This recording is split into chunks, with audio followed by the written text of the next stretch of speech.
जोहार। नई दिशा में आप सभी का स्वागत है। मैं हूं आपके साथ निधि कुमारी।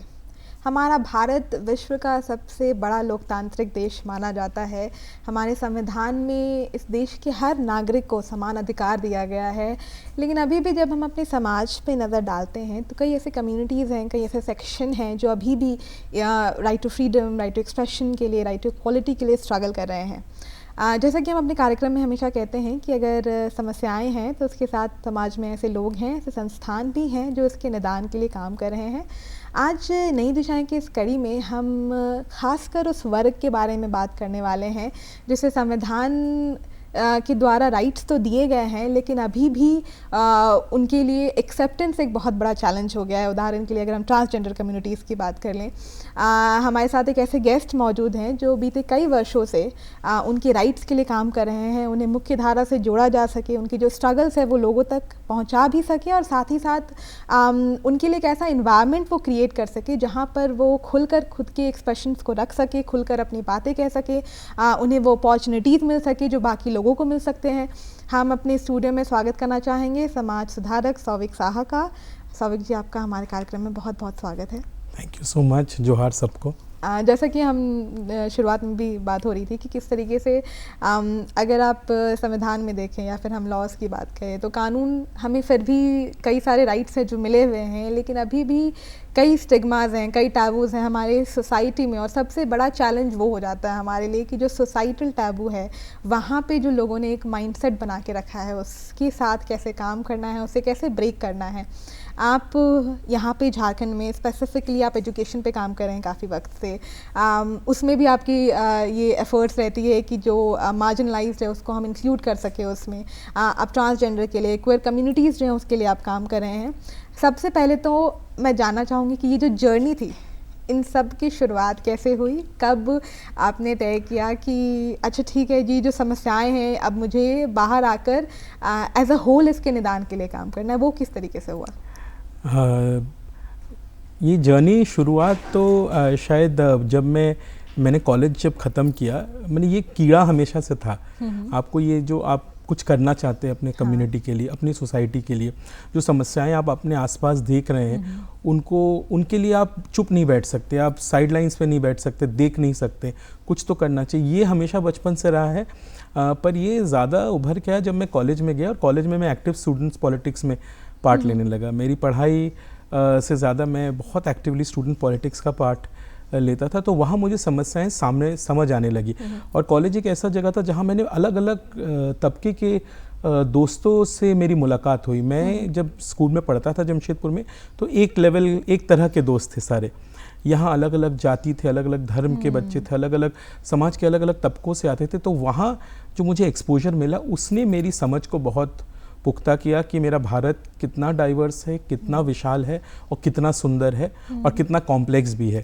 तो ये शायद वहाँ से आया। फिर मेरी पढ़ाई पूरी होने के बाद मैं बैंक में काम करता था। मैंने बैंक में 3 साल में रिटायरमेंट ले ली। तो 3 साल में मुझे ये समझ आया कि मैं ये काम नहीं करना चाहता हूँ और कुछ और करना चाहता हूँ। वहाँ मेरी शुरुआत इस प्रश्न से हुई कि मैं जब स्कूल में पढ़ता था तो मुझे टीचर्स सिर्फ आंसर्स देते थे।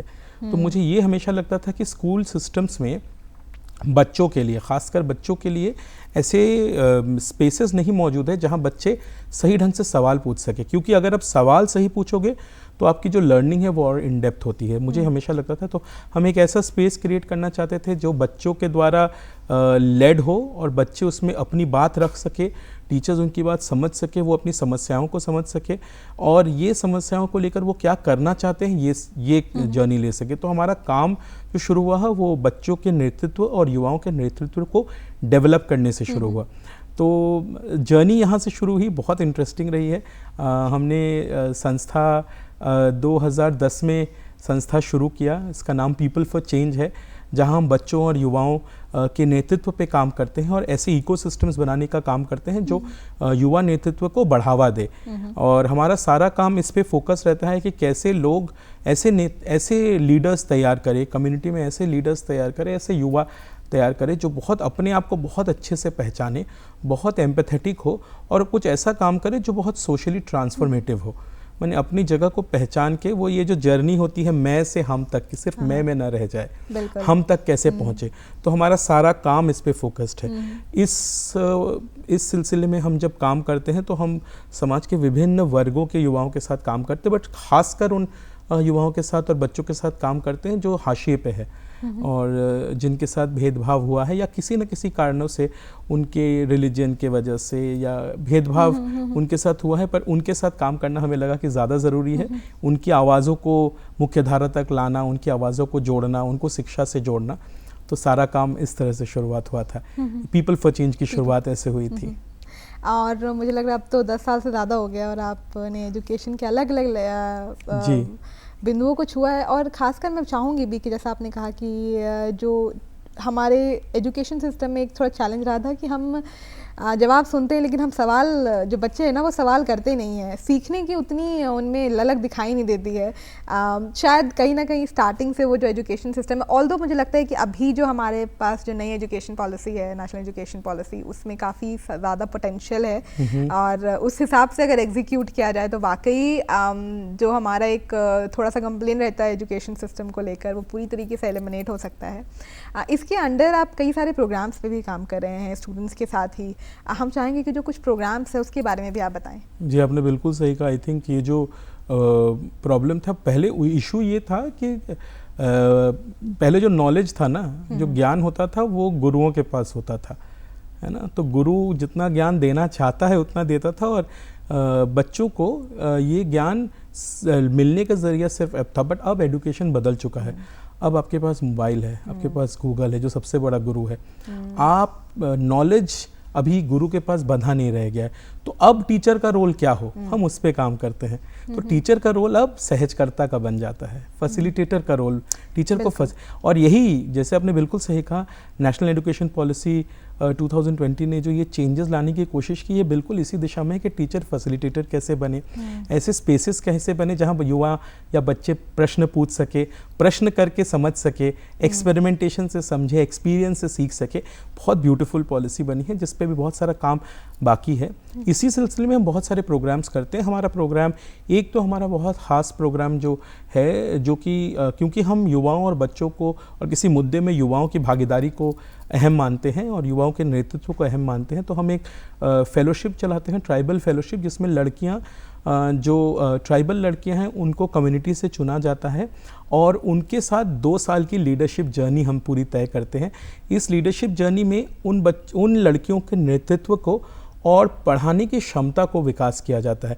हम ये समझते हैं कि ये लड़कियां जाकर एक ऐसा मूवमेंट बनाएं, एक ऐसा आंदोलन बनाएं कि ये आज 10 हैं, 20 हैं, कल 100 हो, 1000 हो, जिससे कि झारखंड का हर बच्चा को गुणवत्तापूर्ण शिक्षा मिले।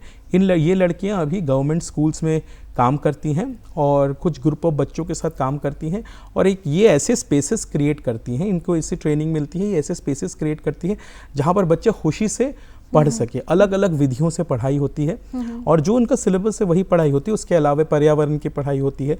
इन लड़कियों के द्वारा हम चाहते हैं कि ये जो प्रयोग हम करने की कोशिश कर रहे हैं, हमने इसके रिजल्ट्स बहुत अच्छे देखे हैं। बच्चे स्कूल में रेगुलर आने लगे हैं, पढ़ाई में रुचि लेने लगे हैं, आर्ट होता है, गेम्स होता है।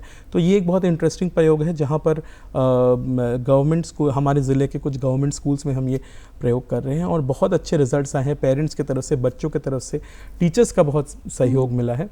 तो ये एक है और इस तरह के विभिन्न प्रयोग हैं। एक जो हम प्रयोग करते हैं, हमने एक पूरा करिकुलम बनाया है प्रश्न पूछने पर, उसको कहा जाता है क्यूरियस मी, अच्छा, माने जिज्ञासु मैं। तो ये करिकुलम ही बना है कि किस तरह से एक ढांचा बना हुआ है जिसमें बच्चे, ये एक करिकुलम का पार्ट जब होते हैं, ये उसमें सीखते हैं कि प्रश्न का मतलब क्या होता है, कैसे प्रश्न पूछे जाए, और ये प्रश्न सिर्फ नॉन एकेडमिक नहीं, एकेडमिक्स को कैसे ये और बढ़ावा देता है।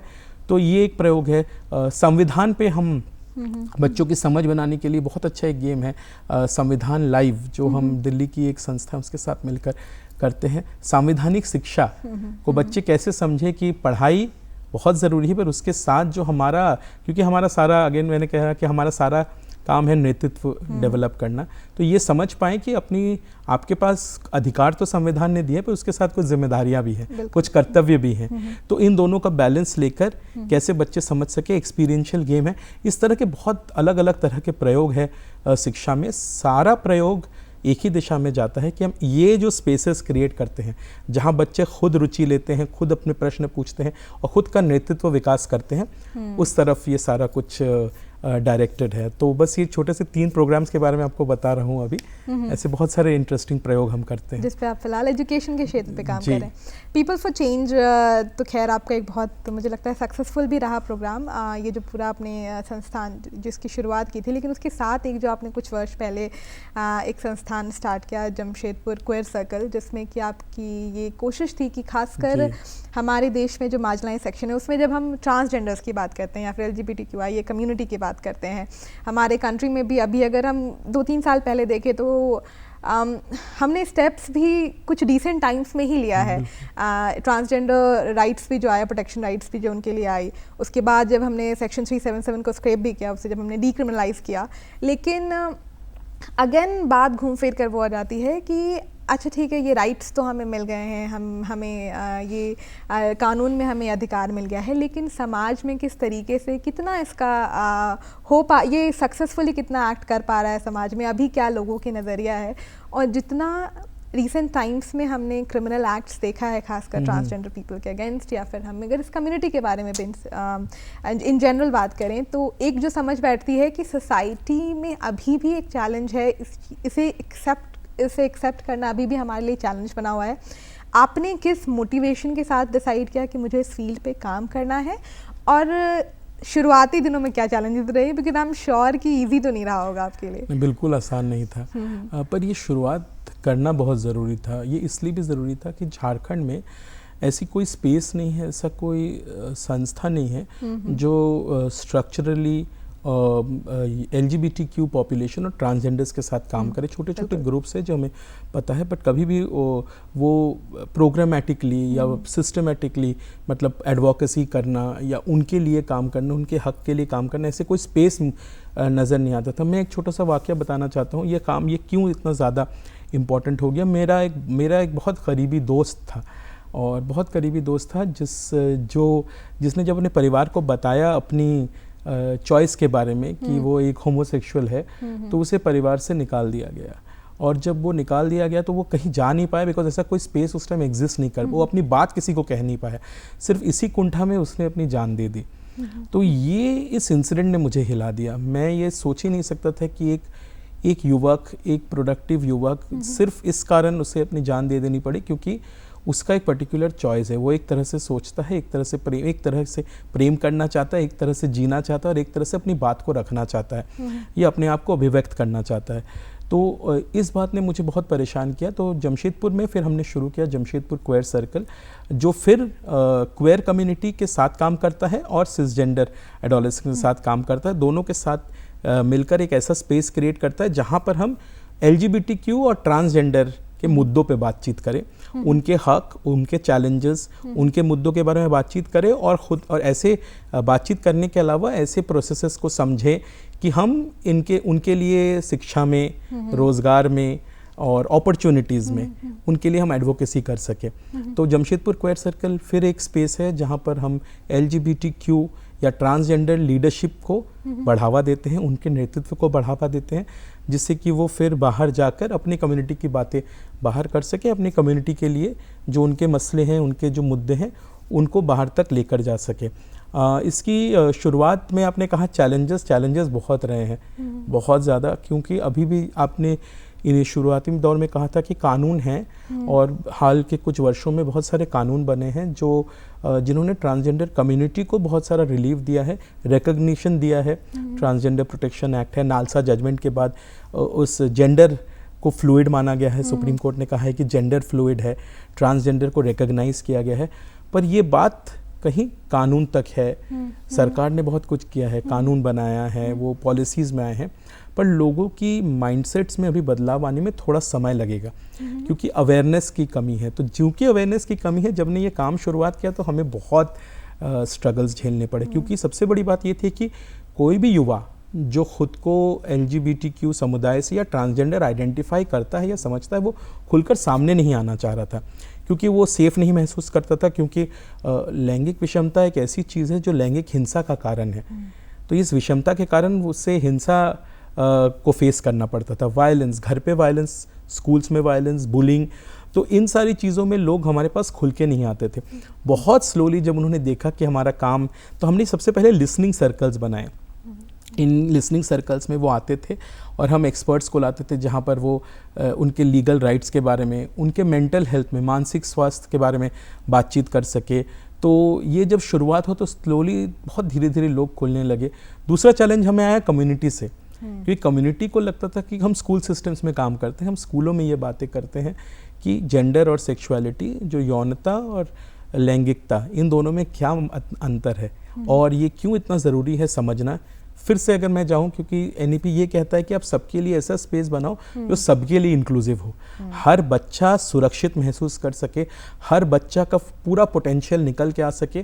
पर जब तक आप जेंडर और सेक्सुअलिटी को नहीं समझेंगे और सब बच्चे के लिए सुरक्षित वातावरण नहीं बनाएंगे, तो जो बच्चा अपने आप को इन बाइनरीज में आइडेंटिफाई नहीं करता है वो कुंठित होता रहेगा और वो स्कूल से ड्रॉप आउट हो जाता है, क्योंकि बुलिंग होता है।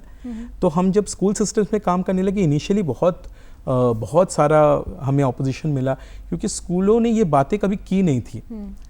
ये जेंडर और सेक्सुअलिटी एजुकेशन एक बहुत अच्छा डॉक्यूमेंट सरकार ने पहले भी बनाया था, है ना, बट वो करिकुलम कभी पूरी तरह से लागू नहीं हो पाया था और लोग इस पे बारे में बातचीत नहीं करना चाहते। बट जब हम जाकर उन्हें कहने लगे, बताने लगे कि NEP भी इसी के बारे में बात करता है और ऐसी स्पेस ज़रूरी है, बिकॉज हर बच्चा अलग है और हर बच्चे की ज़रूरत अलग होती है, तो बहुत धीरे धीरे पर स्कूल हमारी बात सुनने लगे। अभी भी जो संघर्ष आता है हमें और जो सबसे बड़ी चुनौती आती है वो है अभिभावकों से बात करने में, क्योंकि समाज, उन्हें अपने बच्चे से ज़्यादा शायद अभी समाज की चिंता ज़्यादा होती है। पर ये समझना ज़रूरी है कि आपके बच्चे में कोई परेशानी नहीं है, आपका बच्चा बिल्कुल यूनिक है, अनोखा है और उतना ही प्यारा है। उसके जेंडर या सेक्सुअलिटी से आपका बच्चा अलग नहीं हो जाता है। पर ये स्ट्रगल है, ये चैलेंजेस आए हैं, बट आस्ते आस्ते धीरे धीरे ये काम बहुत बड़ा हुआ है और अभी बहुत सारे लोग हमारे साथ जुड़े हैं इस काम में। स्कूल्स जुड़े हैं, कम्युनिटी के लोग जुड़े हैं, ट्रांसजेंडर कम्युनिटी के लोग जुड़े हुए हैं। तो यस, चैलेंजिंग रहा है बट बहुत रिवॉर्डिंग भी रहा है। बिल्कुल बिल्कुल, मुझे लगता है कि जिस लक्ष्य के साथ आप निकले थे, कुछ ना कुछ तो आपने उससे अभी अचीव किया और अभी तो खैर सफ़र और लंबी है आपकी बहुत। स्पेशली जब हम ट्रांसजेंडर कम्युनिटी की बात करते हैं तो मुझे लगता है एक चैलेंज वहाँ पे ये भी होता है कि हमने एक बहुत पुरानी एक परसेप्शन है हमारी, हम उन्हें सिर्फ एक ही रोल में देख पाते हैं, है ना। किन्नर हमारे शब्द में, दिमाग में, हमारे वही शब्द हमारे दिमाग में बैठा हुआ है। जब हम उनके जॉब्स के लिए बात करते हैं तो हम उस तरफ हम सोचते ही नहीं है, अच्छा हाँ, कि कोई और भी कुछ प्रोफेशन है या फिर कहीं और भी ट्राई कर सकते हैं। अभी भी जैसा हमने कहा कि आपको कानून में राइट्स उन्हें मिले हुए हैं कि किसी भी कॉर्पोरेशन में या फिर अगर आप जॉब्स की बात करें तो उनके साथ डिस्क्रिमिनेशन नहीं होगी, लेकिन हम कितना ही रिप्रेजेंटेशन देख पाते हैं अभी भी। उनकी रिप्रेजेंटेशन अभी भी अगर आप देख रहे हैं तो बहुत ही कम है ना। वो दिखना एक कहीं ना कहीं हमारे लिए एक 1 in a million वाली सिचुएशन हो जाती है जब आप दिख जाते हैं, लेकिन अभी भी दे आर स्टिल स्ट्रगलिंग अपने लिए वो स्पेस ढूंढने के लिए। यहाँ पे अगर जब यही एक पहला चैलेंज उनके लिए बन जा रहा है कि वो मेन स्ट्रीम से जुड़ ही नहीं पा रहे हैं, है ना, तो इसके निदान के लिए क्या आपने भी कुछ NGO के थ्रू आपने भी कुछ काम करना स्टार्ट किया है, एंड ये किस तरीके से आप कर रहे हो? जी, तो ये बड़ा इंटरेस्टिंग है जो पहला बात आपने कही ना कि ट्रांसजेंडर जो शब्द है उसकी समझ, ट्रांसजेंडर शब्द, क्योंकि हम किन्नर समाज को हम सामने देख पाते हैं, कभी सड़कों पे देखते हैं, कभी ट्रैफिक सिग्नल्स पे देखते हैं, या जब हमारे घर पे कोई फंक्शन होता है तो वो नाचने गाने आते हैं या ट्रेन पे मांगते हुए देखते हैं। तो समाज का जो नज़रिया बना है ट्रांसजेंडर के प्रति वो ये समझता है कि मूल धारा में सिर्फ किन्नर ट्रांसजेंडर होते हैं। ऐसा है नहीं, ट्रांसजेंडर एक बहुत बड़ा अम्ब्रेला है जिसमें LGBTQIA बहुत सारे तरह के जेंडर्स और जेंडर कन्फर्मिंग लोग आते हैं जो अलग अलग जेंडर आइडेंटिटी से अपने आप को आइडेंटिफाई करते हैं। आपने कहा कि ये जो अभी राइट्स जो मिल चुके हैं इसके बारे में हम क्या कर रहे हैं, हमने एक बहुत इंटरेस्टिंग प्रोग्राम लॉन्च किया था जिससे मेंटरशिप का प्रोग्राम लॉन्च किया है। ये मेंटरशिप है देश के बहुत बड़े बड़े ऑर्गेनाइजेशन से, जैसे लिंक्डइन है, IBM है, इससे बहुत अच्छे लोगों ने ऑप्ट किया है और यहाँ पर झारखंड में ऐसे ट्रांसजेंडर्स और LGBTQ यूथ का चुनाव हुआ है जिनको ये मेंटरिंग कर रहे हैं इनके करियर के लिए। तो ये 1 साल का प्रोसेस है, ये बटा हुआ है बहुत सारे प्रोग्राम में, जो 1-on-1 मेंटरशिप हमने दिया है। ये पहली बार हुआ है शायद देश में, जहाँ तक मुझे पता है कि ट्रांसजेंडर युवाओं को और ट्रांसजेंडर यूथ को ये ऐसे मेंटर्स मिले हैं जो उनके साथ लगकर एक दोस्त की तरह साथ में काम कर रहे हैं। उनकी पर्सनालिटी पे, उनके चैलेंजेस पे, उनके जॉब रेडीनेस पे काम होता है। एक सीरीज़ ऑफ कॉन्वर्सेशंस है। इसके अलावा जमशेदपुर में हमने बहुत अच्छा काम किया था। टाटा स्टील लॉन्ग प्रोडक्ट्स के साथ हमने एक टाई अप करने की कोशिश की थी और हमने काम किया था जिसमें ट्रांसजेंडर युवाओं को चिन्हित कर, क्योंकि टाटा स्टील की इंक्लूजन पॉलिसी में बहुत सारे लोगों को उस समय ले रहे थे, तो बहुत सारे ट्रांसजेंडर युवाओं को हमने जॉब रेडीनेस ट्रेनिंग देकर वहाँ भेजा था। और जिन युवाओं को, क्योंकि उनकी शिक्षा उतनी ऊंची नहीं होती है कि वो स्कूल से ड्रॉप आउट हो जाते हैं डिस्क्रिमिनेशन और बुलिंग के कारण, उनको कंपनी ने पढ़ाई में मदद और या फिर अगर आप व्यवसाय करना चाहे उसमें मदद दिया था। तो ये तोड़ने की कोशिश है धीरे धीरे, और ये टूटता तब है जब हम रोल मॉडल्स बनाते हैं, जब लोगों को विजिबल करते हैं, जब लोग दिखने लगते हैं अलग अलग पोजीशन में। इससे हम ये भी करते हैं कि हम जब भी कहीं कोई प्रोग्राम करते हैं या कहीं बात करते हैं, ट्रांसजेंडर युवाओं को रोल मॉडल के बारे में बताते हैं कि एक युवा साधारण युवा है जो वकील भी है, कहीं डॉक्टर है, कहीं कॉलेज में पढ़ाई कर रहा है या कर रही है। तो ये एक प्रोसेस रहा है। बट अगर आप ऑर्गेनाइजेशनल वे में कहें तो टाटा स्टील के साथ जो काम हुआ है और टाटा स्टील लॉन्ग प्रोडक्ट्स के साथ जो काम हो रहा है, या जो मेंटरशिप का प्रोग्राम है, और सेकंड है और एक प्रोग्राम जो हम करते हैं लीगल अवेयरनेस पे, इसके साथ भी हमारे पार्टनर्स है। तो रेगुलर हम ये प्रोग्राम करते हैं जहाँ पर ट्रांसजेंडर युवाओं को और ट्रांसजेंडर समुदाय को, किन्नर समुदाय साथ में, किन्नर समुदाय प्लस पूरी ट्रांसजेंडर कम्युनिटी को, जहाँ उनके लीगल राइट्स के बारे में बताया जाता है, और ये लीगल राइट्स का अगर कहीं हनन हो रहा है तो वो कहाँ पर जाएं, इसके बारे में ही बताया जा रहा है। तो और ये कोशिश सिर्फ उनके साथ नहीं है, ये कोशिश हम कंपनी के लोगों के साथ, कॉर्पोरेट्स के साथ भी कर रहे हैं। बिकॉज सिर्फ कम्युनिटी के साथ काम करने से कुछ नहीं होगा, जब तक आप इकोसिस्टम को एनेबल नहीं करोगे। तो फिर हम कॉर्पोरेशंस के साथ जाके ये ट्रेनिंग करते हैं, कॉर्पोरेट्स के साथ बताते हैं कि आपकी इंक्लूजन पॉलिसी, आपके डाइवर्सिटी एंड इंक्लूजन पॉलिसी में होना चाहिए। तो उनकी समझ भी बनाने की कोशिश कर रहे हैं धीरे धीरे। अभी जो एक चीज़ मैं खास कर जानना भी चाह रही हूँ, क्योंकि इस सर्कल की आपने शुरुआत की थी कोविड के टाइम पे, जी, है ना, जिस वक्त ऑब्वियसली हमारे पास बहुत सारे चैलेंजेस अलग अलग थे। हेल्थ एक बहुत बड़ा चैलेंज हमारे लिए बना हुआ था, और इस वक्त, और अगर हम हेल्थ की स्पेसिफिक बात करते हैं तो उसमें एक था मेंटल हेल्थ, है ना। मुझे लगता है हर किसी की मेंटल हेल्थ की बात हो रही थी, लेकिन ट्रांसजेंडर्स की मेंटल हेल्थ के बारे में मुझे वैसा कोई डिस्कशन देखने को नहीं मिला स्पेसिफिकली, या फिर ये एक ऐसा तगबा था जिसके बारे में उतना चर्चा नहीं किया गया उस वक्त। उस वक्त जब आपने सर्कल की शुरुआत की थी, आपके लिए कितना चैलेंज था, उनके लिए क्या सिचुएशन उस वक्त थी, और उनके लिए खासकर मुख्य क्या चैलेंजेस थे उस वक्त? आपने ये बात बहुत अच्छी कही। मेंटल हेल्थ एक बहुत अहम मुद्दा है युवाओं के लिए, बाकी किसी के लिए भी। मेंटल हेल्थ, और स्पेशली कोविड में, जहाँ पर हम ऐसे बंदिशों में बंधे थे, जहाँ पर हम जो आम सोशलाइजिंग करते हैं, दोस्तों से मिलते, किसी से बात करते हैं, वो सब रुक गया था।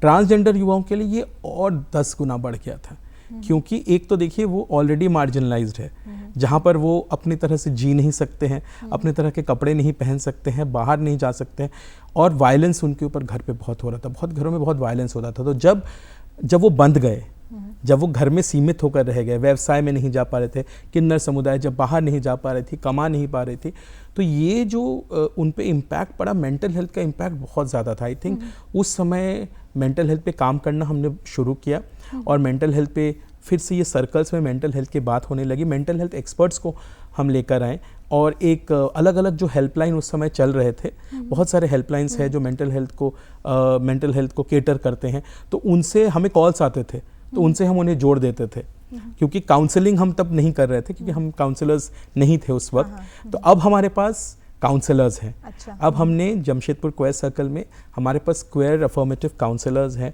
हमारे पास पीयर सपोर्ट प्रोवाइडर्स हैं, हमारे पास कुछ फ़ोन नंबर्स अवेलेबल है, जहां पर अगर आपको कोई समस्या है मेंटल हेल्थ रिलेटेड, तो आप हमें डायरेक्टली कॉल कर सकते हैं। अगर हम उसे सुलझा सके तो हम आपकी पूरी मदद करेंगे, वरना हम आपको कनेक्ट कर देंगे जहाँ पर आपको मदद और अच्छे से आसानी से मिल सकती है।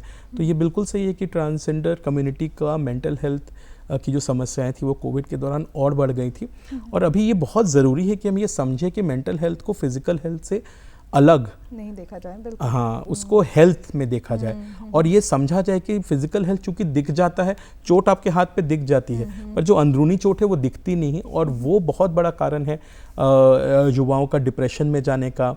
ये मेंटल हेल्थ किसी के बारे में भी हो सकता है, तो इस पे ध्यान देना बहुत ज़रूरी है। और सारे प्रोसेसेस में, चाहे वो विद्यालय हो, चाहे कॉलेज हो, चाहे कॉरपोरेट्स हो, चाहे लोकल हेल्थ सेंटर्स हो, प्राइमरी हेल्थ केयर सेंटर्स हो, सब जगह मेंटल हेल्थ को प्रावधान और मेंटल हेल्थ के लिए प्रावधान होने चाहिए और उसको इम्पोर्टेंस देना बहुत ज़रूरी है। मानसिक स्वास्थ्य बहुत अहम है। मानसिक स्वास्थ्य अगर आपका ठीक है तो आप प्रोडक्टिव हैं, आप खुश हैं, आप अपनी जिम्मेदारियां निभा सकते हैं, आप अपने कर्तव्य सब कुछ निभा सकते हैं। पर बिल्कुल, और आप अगर प्रोडक्टिव हैं तो अल्टीमेटली आप अपने देश को भी उस हिसाब से आगे ले जा सकेंगे। बिल्कुल। सौविक, आपने 3 साल जॉब की और उसके बाद उसे छोड़ दिया। 2010 में आपने पीपल फॉर चेंज स्टार्ट किया, अभी 2020 में आपने क्वेयर सर्कल की शुरुआत की। अब 23 में हम हैं और जब आप पीछे मुड़कर देखते हैं, 13 साल हो गया है, क्या कुछ बदलाव देखा आपने और कितनी सफल रहे जिस मिशन को लेकर आप निकले थे उसमें? देखिए, बदलाव तो बहुत आए हैं। सबसे पहले बदलाव तो मुझ में आए हैं, क्योंकि जब आप किसी चीज़ को जुनून से सोचते हैं और वो करने की कोशिश करते हैं तो आप में बहुत सारा, मुझ में बहुत ज़्यादा ठहराव आया है। मुझे चीज़ों की समझ बनी है, अपने देश के बारे में, अपने राज्य के बारे में समझ बनी है, अपने राज्य से प्रेम बढ़ गया है। झारखंड को जितना मैंने समझा है उतना प्यार किया है और ये समझा है कि ये बहुत यूनिक राज्य है और इसमें बहुत सारे चीज़, ये इतना खूबसूरत जगह है, तो ये इतनी खूबसूरत जगह है और इसमें हमें काम करने की ज़रूरत है। इस समझ के साथ जो काम करने हम निकले थे, शिक्षा में अगर हम कहें तो जी, हम जो काम करते हैं उसमें हमने देखा है कि बहुत सारे युवा जो है उन्होंने अलग अलग करियर चॉइसेस लिए हैं। वो अपने जीवन में जो करना चाहते हैं वो करने लगे हैं। हम जिन युवाओं के साथ काम किया है वो उसमें से बहुत सारे बच्चे कोई फिल्म मेकर्स बन गए हैं, कोई साइंटिस्ट बन गए हैं। तो वो जो जो प्रथाकथित धारा है उससे अलग जो खुद करना चाहते थे और उसमें बहुत सफल हुए हैं। बहुत सारे युवा जो हैं वो डेवलपमेंट सेक्टर में आए हैं और वो एनजीओज़ में जॉब कर रहे हैं या कम्युनिटी में सर्विस कर रहे हैं। पर इन सब में जो सबसे अहम बात रही है कि हम जो कहना चाहते थे कि एक युवा ये समझे कि उसकी समाज के प्रति एक जिम्मेदारी है, वो हमने बहुत साफ देखा है बहुत सारे युवाओं में कि हमारा काम ही वो था कि नेतृत्व को ऐसे बनाए कि वो बहुत अंतर्मुखी होकर अपने आप को समझ सके और अंतर्मुखी होने के बाद वो बाहर तक का रास्ता, young leaders who are self aware, empathetic and जो सोशल ट्रांसफॉर्मेशन ला सके। तो ये काम हमने देखा है और शिक्षा में जो हमारे प्रयोग है वो तो सारे में रिजल्ट इमीडिएटली दिखता है और लॉन्ग टर्म में भी दिखता है। बिल्कुल, तो अच्छी जर्नी रही है। ये आपने बिल्कुल सही बात कही है कि कहीं ना कहीं हमें यूथ को भी सिखाने की जरूरत है, बिकॉज हम कहते भी हैं कि यूथ हमारा फ्यूचर है कंट्री का। तो वो सिखाने की नहीं, मुझे लगता है स्पेस देने की बहुत जरूरत है। सीखना चाहिए हमें युवाओं से। बिल्कुल। सौविक जी, आप हमारे साथ इस कार्यक्रम में जुड़े, आपने हमें अपने जितनी भी पहल आपने शुरू की उसके बारे में बताया इतने विस्तार से, और मैं चाहूँगी कि जितने सक्सेसफुली आप यहाँ तक पहुँचे हैं, आपके आगे की जो जर्नी हो वो और सक्सेसफुल हो और जिस तरीके से आप लोगों को की मदद कर रहे हैं, जो मार्जिनलाइज सेक्शन है उसे आप इंक्लूड करने की कोशिश कर रहे हैं, वो जो पहल है वो और आगे तक जाए। इसी के साथ हमें भी दीजिए इजाज़त। हम आपसे फिर मिलेंगे नई दिशाएं की अगली कड़ी में। तब तक के लिए जोहार, नमस्कार।